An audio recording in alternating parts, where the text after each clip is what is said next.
నంద్యాల జిల్లా బనగానపల్లి నియోజకవర్గం బనగానపల్లి పట్టణంలో మాజీ ఎమ్మెల్యే కాటసాని రామిరెడ్డి స్వగృహం నందు నంద్యాల జిల్లా వైఎస్ఆర్ పార్టీ యువజన విభాగం అధ్యక్షుడు గుండం నాగేశ్వర్ రెడ్డి, విద్యార్థి విభాగం అధ్యక్షుడు శ్రీనివాసులు మీడియా సమావేశం నిర్వహించారు. పాత్రికేయుల సమావేశంలో విద్యా దీవెన, వసతి దీవెన, అమ్మకు వందనం లాంటి పథకాలకు సంబంధించిన డబ్బును చెల్లించకపోవడంపై కూటమి ప్రభుత్వంపై ఫైర్ అయ్యారు. ఈ నెల 12న జరిగే యువత ఫీజు పోరు కార్యక్రమాన్ని విజయవంతం చేయాలని కోరారు. ఈ సందర్భంగా గుండం నాగేశ్వర్ రెడ్డి మాట్లాడుతూ కూటమి ప్రభుత్వం అధికారంలోకి రావడానికి ఇంట్లో ఎంతమంది చదువుతుంటే వారికి అంతమందికి అమ్మకు వందనం పథకం అందించడం జరుగుతుందని, మహిళలను మోసం చేయటమే కాకుండా చివరకు విద్యార్థులను సైతం ఫీజు రియంబర్స్మెంట్ చెల్లించకుండా అనేక ఇబ్బందులకు గురిచేస్తున్న కూటమి ప్రభుత్వమునకు త్వరలోనే విద్యార్థులు చరమగీతం పాడటం జరుగుతుందని చెప్పారు. రాష్ట్రంలో కూటమి ప్రభుత్వం ఫీజు రియంబర్స్మెంట్ చెల్లించకపోవడంతో కొన్ని చోట్ల విద్యార్థులు సైతం ఆత్మహత్యలకు పాల్పడిన సంఘటనలు జరిగాయని, అలాంటి సంఘటనలు పునరావృతం కాకుండా ఉండటానికి వైఎస్ఆర్ పార్టీ కంకణం కట్టుకోవడం జరిగిందని, అందులో భాగంగానే ఈ నెల 12వ తేదీన జరగబోయే రాష్ట్ర వ్యాప్తంగా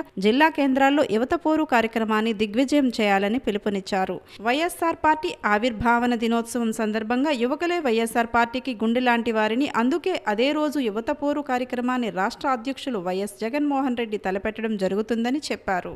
కాలేజీలు గవర్నమెంట్ హ్యాండ్ ఓవర్లోనే జరగాలని చెప్పి కోరుకుంటూ, అదేవిధంగా మరి జగన్మోహన్ రెడ్డి గారు ఏ ఉద్దేశంతో అయితే ఈ కాలేజీలను పేదవారి కోసం ఏర్పాటు చేయడం జరిగిందో, కాబట్టి ప్రభుత్వ పరంగా ఉంటే ప్రభుత్వమే మరి ఫీజులు చెల్లించి మరి పేద విద్యార్థులకి మెడికల్ కాలేజీల్లో సీట్లు ఇవ్వడం జరుగుతుంది. అదే ప్రైవేట్ పరం చేస్తే ఖచ్చితంగా కోట్ల రూపాయలు డిమాండ్ చేసి పేద విద్యార్థులకి ఈ మెడికల్ కాలేజీలు అనేవి ఆ మెడికల్ కాలేజీలో చదవడానికి అందుబాటులో ఉండదు. కాబట్టి ముఖ్యంగా ఖచ్చితంగా ఈ ప్రైవేటీకరణను వైఎస్ఆర్ కాంగ్రెస్ పార్టీ తీవ్రంగా వ్యతిరేకిస్తుంది.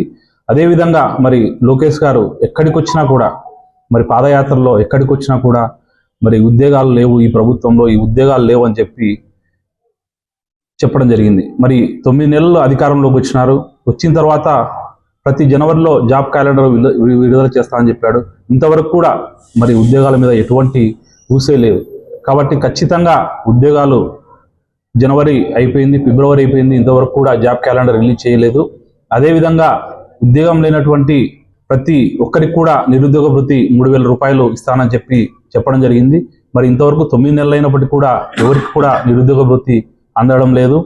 మరి ఖచ్చితంగా వాళ్ళందరికీ కూడా నిరుద్యోగ భృతి అందాలని చెప్పి మనం కలెక్టర్ గారికి రేపు ఇవ్వడం జరుగుతూ ఉంది. అదేవిధంగా ఈరోజు మరి జాబ్ క్యాలెండర్లు లేవు. మరి డిఎస్సి చంద్రబాబు నాయుడు గారు పెట్టినటువంటి మొదటి సంతకం డిఎస్సి మీద ఇంతవరకు 9 నెలలు అయినప్పటికీ కూడా ఒక క్లారిటీ లేదు. ఎప్పుడు నిర్వహిస్తారో తెలియదు. కాబట్టి ఖచ్చితంగా వీటిని కూడా డిఎస్సి కూడా త్వరలో పూర్తి చేయాలని చెప్పి ప్రధానంగా మేము డిమాండ్ చేయడం జరుగుతూ ఉంది. ఖచ్చితంగా మరి ఈరోజు ఫీజు రియంబర్స్మెంట్ రాకపోవడం వల్ల చాలామంది విద్యార్థుల తల్లిదండ్రులు చాలా నష్టపోతున్నారు. కాబట్టి ఖచ్చితంగా ఈరోజు మరి మార్చి 12వ తేదీ ఏదైతే మేము కలెక్టర్కు వినతి పత్రం ఇవ్వాలనుకుంటున్నామో వీటినన్నిటిని కూడా మేము ఒక అర్జీ రూపంలో వాళ్ళకందరికీ అందజేయడం జరుగుతూ ఉంది. కాబట్టి ఈ కార్యక్రమానికి పెద్ద ఎత్తున మేము పిలిపియడం జరుగుతూ ఉంది.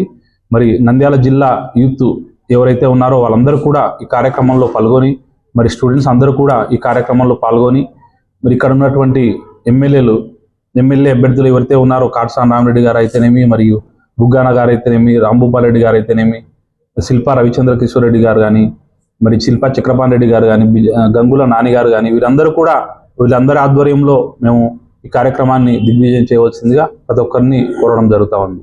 మరి ఈ కార్యక్రమానికి పిలవంగానే వచ్చేసినటువంటి పాత్రికేయ సోదరులందరికీ కూడా పేరు పేరున నా నమస్కారాలు తెలియజేస్తాను. Thank you.